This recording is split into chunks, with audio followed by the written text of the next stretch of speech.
Hello सांग मैंने मो रोजा आपण मानक स्वागत करछि मो चैनल रोजा डायरीज को आ मो हस्बैंड आ मो झियो को नेकी हम चेन्नई रे रहउछु। हम किंतु चेन्नई लोक न हम ओडिसा लोक। हम चेन्नई रे जेहेतु मो स्वामी जॉब करछंती तो आमे चेन्नई रे आसी रहउछु। मोर इच्छा हैला यूट्यूब रे आपण मानक सहित मो डेली लाइफ रे कोन केमति कटुछि माने मो दिन गुडा केमति कटुछि आपण मानक सहित शेयर करबाको इच्छा ସେଥିପାଇଁ ମୁଁ ଆପଣମାନଙ୍କ ସହିତ ସେୟାର କରିବି ବୋଲି ଭାବୁଛି। ଆଉ ମୁଁ ତ କେବେ ବ୍ଲଗ ସୁଟିଂ କରିନି, ଏଇଟା ହଉଛି ମୋ ଲାଇଫର ଫାଷ୍ଟ ବ୍ଲଗ ସୁଟିଂ କରୁଛି।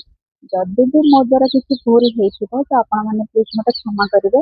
ଆଉ ଭିଡ଼ିଓଟିକୁ ପ୍ଲିଜ ଦେଖିବେ। ଯଦି ଆପଣଙ୍କୁ ଭଲ ଲାଗିଲା ତ ଆପଣ ଲାଇକ୍ କରିବେ, ସେୟାର କରିବେ ଆଉ ସବସ୍କ୍ରାଇବ କରିବେ। ଓକେ।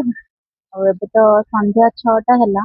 6ଟାରେ ଦେଖନ୍ତୁ କେତେ ଦିନ ଅଛି। ଆମର ସେପଟେ ଦିନ ହଉଛି ରାତି ମାନେ ରାତି ହେଇଯାଏ, ମୋର ଠିକ ସେ ମନେ ପଡୁନି ଏବେକା ଟାଇମ କଥା। କିନ୍ତୁ ଦେଖନ୍ତୁ କେମିତି ଦିନ ଅଛି, ଆପଣମାନଙ୍କୁ ଦେଖଉଛି କେମିତି କଣ ଦିନ ଅଛି ଦେଖନ୍ତୁ।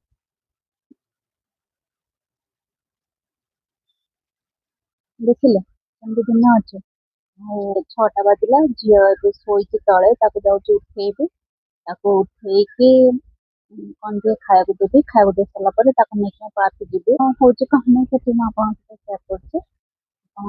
ବ୍ଲଗ କଣ୍ଟିନ୍ୟୁ କରନ୍ତୁ ଜାଣିପାରିବେ। ଝିଅ ତଳେ ଶୋଇଥିଲା, ତାକୁ ଉଠେଇକି ମୁଁ ଟିକେ ନେଇ ଆସିଲି କାରଣ ସେ ଶୋଇକି ଉଠିଲା ପରେ ଟିକେ କାନ୍ଦୁଥିଲା। ତାକୁ ଟିକେ ବୁଝେଇବା ପାଇଁ ଛାତ ଉପରୁ ଟିକେ ବୁଲେଇବା ପାଇଁ ନେଇ ଆସିଲି।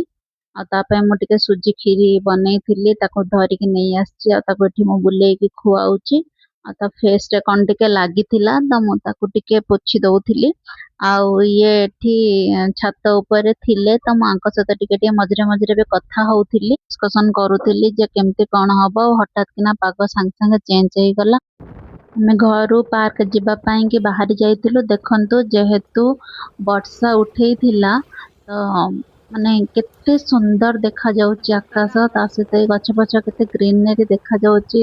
ଆଉ ତା ସହିତ ଟିକେ ହାଲକା ହାଲକା ପବନ ଦଉଥିଲା, ବହୁତ ସୁନ୍ଦର ଲାଗୁଥିଲା। ମନ ବହୁତ ରିଲାକ୍ସ ଲାଗୁଥିଲା। ଆଉ ଅଳ୍ପ ବାଟ ରହିଲା ପାର୍କ। ଏଇ ବାଟରେ ଗଲାବେଳେ ଗୋଟେ ମନ୍ଦିରଟା ପଡ଼ିବ, ସେ ମନ୍ଦିରକୁ ମୁଁ ଯାଇଥିଲି ଶିବରାତ୍ରିରେ। ବହୁତ ଦିନ ହେଲା ତାପରେ ଯାଇନି। ଆଉ ବହୁତ ସୁନ୍ଦର ମନ୍ଦିରଟା। ମୁଁ ଆଉ କେତେବେଳେ ଆପଣମାନଙ୍କ ସହିତ ଯଦି ସେ ମନ୍ଦିରକୁ ଯିବି ତାହେଲେ ତା ଭିତରେ ଯଦି ଭିଡ଼ିଓ ବନେଇ ହଉଥିବ ତାହେଲେ ବନେଇକି ନିଶ୍ଚୟ ଆପଣମାନଙ୍କୁ ଦେଖେଇବି। ଦେଖନ୍ତୁ ଏଇଠି ପାର୍କ ଆସିଗଲା, ଅର୍ଜୁନ ପାର୍କ ଚେନ୍ନାଇର। ଏଇଠି ଗୋଟେ ଗଭର୍ଣ୍ଣମେଣ୍ଟ କ୍ୱାର୍ଟର ଏ ପାଖରେ ସବୁ ଅଛି। ତ ସେଠାକାର ପିଲାମାନେ ସବୁ ଆସନ୍ତି ମାନେ ଖେଳିବା ପାଇଁ। ଏଇଠି ପାଣିରେ ବତକ କିଛିଟା ଥିଲେ ଖେଳୁଥିଲେ ତ ସେଟା ଟିକେ କିଛିଟା କ୍ଲିପ ନେଇଛି। ଆଉ ଏଇଠି ପାର୍କରେ ଯିବା ରାସ୍ତା ଦେଖନ୍ତୁ। ପାର୍କଟା ମୁଁ ବୁଲିକି ଆପଣଙ୍କୁ ଦେଖଉଛି କେତେ ସୁନ୍ଦର ହେଇଛି। କେତେ ସୁନ୍ଦର ଲାଗୁଛି ନା ପାର୍କଟା। ସବୁ ଲୋକମାନେ ଏଠି ଆସନ୍ତି। ସବୁ ଦୋଳି ହେରିକା ଲାଗିଛି, ଛୋଟ ପିଲାମାନେ ଖେଳନ୍ତି। ତା ସହିତ କିଛିଟା ଲୋକମାନେ ଆସନ୍ତି ଇଭିନିଂ ୱାର୍କ ହେରିକା କରନ୍ତି। ବହୁତ ଭଲ ଲାଗେ। ଆକ୍ଚୁଆଲି ଏଇ ପାର୍କଟା ରାତି 8ଟା ଯାଏଁ ଖୋଲା ରହେ। ଆଉ ଆମେ ସବୁବେଳେ ବି ଯାଉ। ଦେଖନ୍ତୁ ଆପଣମାନେ, ମୋ ଝିଅ ଏଠି ଦୋଳି ଖେଳୁଛି। ଦୋଳି ଖେଳିକି ସେ କେତେ ଖୁସି ହଉଛି। ସେ ଯେତେବେଳେ ବି ଯାଏ ସେ କହିବ ମୁଁ ପୁରା ଯିବାଠୁ ଆସିବା ପର୍ଯ୍ୟନ୍ତ ଦୋଳିରୁ ବିଲକୁଲ ଓହ୍ଲେଇବେନି, ମୁଁ ଏମିତି ଦୋଳି ଖେଳୁଥିବି। କିନ୍ତୁ ଆଜି ବେଶୀ ସମୟ ମୁଁ ତାକୁ ଖେଳେଇ ପାରିଲିନି କାରଣ ବର୍ଷା ଟିକେ ହାଲକା ହାଲକା ଆଉ ଝିପ ଝିପ ପକଉଥିଲା। ସେଥିପାଇଁ ଆମେ ଜଲ୍ଦି ଟିକେ ପାର୍କରୁ ପଳେଇ ଆସିଲୁ। ବେଶୀ ସମୟ ନାହିଁ, ଅଧଘଣ୍ଟା ଖଣ୍ଡେ ରହିକି ପଳେଇ ଆସିଲୁ। ବେଶୀ ସମୟ ରହିଲୁନି, ଆଉ ପଳେଇ ଆସିଥିଲୁ। ଆଉ ସେ ଯେତିକି ସମୟ ଖେଳିଲା ତା ମନ ଟିକେ ବୁଝୁ ତ ନଥିଲା ଯେହେତୁ ଛୋଟ ପିଲା, ହେଲେ ତାକୁ ମୁଁ ବୁଝେଇକି ଟିକେ ନେଇ ଆସିଲି। ଆଉ ପାର୍କରୁ ବାହାରିକି ତାପରେ ଆମେ ଗୋଟେ ଦୋକାନକୁ ଯାଇଥିଲୁ ଯୋଉଠିକି ସବୁ ପ୍ରକାର କେକ୍, ସ୍ନାକ୍ସ ଆଇଟମ, ଗୁପଚୁପ ହେରିକା ସବୁ ମିଳେ। ଦେଖନ୍ତୁ ଏଠି ମୋ ଝିଅ କେମିତି ଯାଇକି ସେ କେକକୁ ଦେଖୁଛି।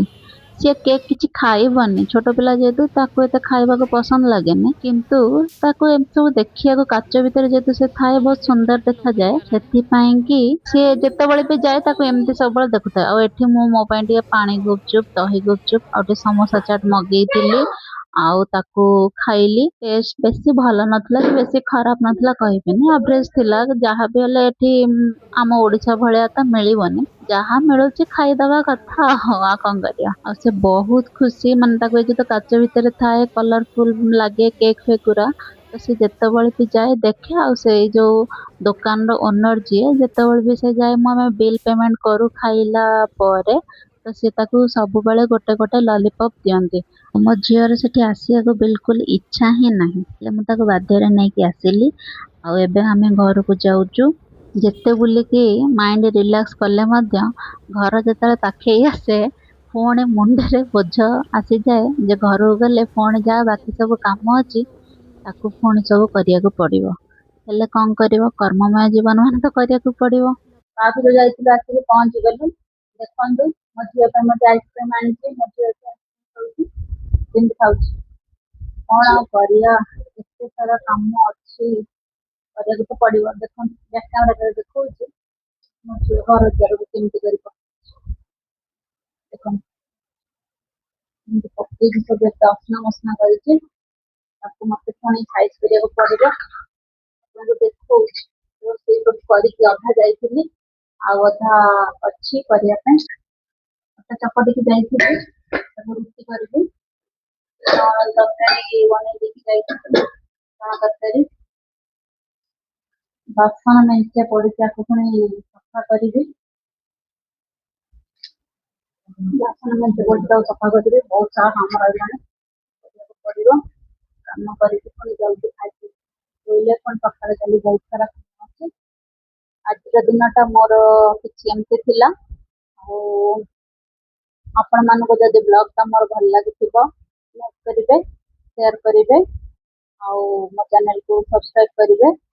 ପୁଣି ଦେଖା ହବ ଆଉ ଗୋଟେ ନୂଆ ବ୍ଲଗରେ। ସେ ପର୍ଯ୍ୟନ୍ତ ରହୁଛି। ନମସ୍କାର, ଜୟ ଶ୍ରୀ ଜଗନ୍ନାଥ।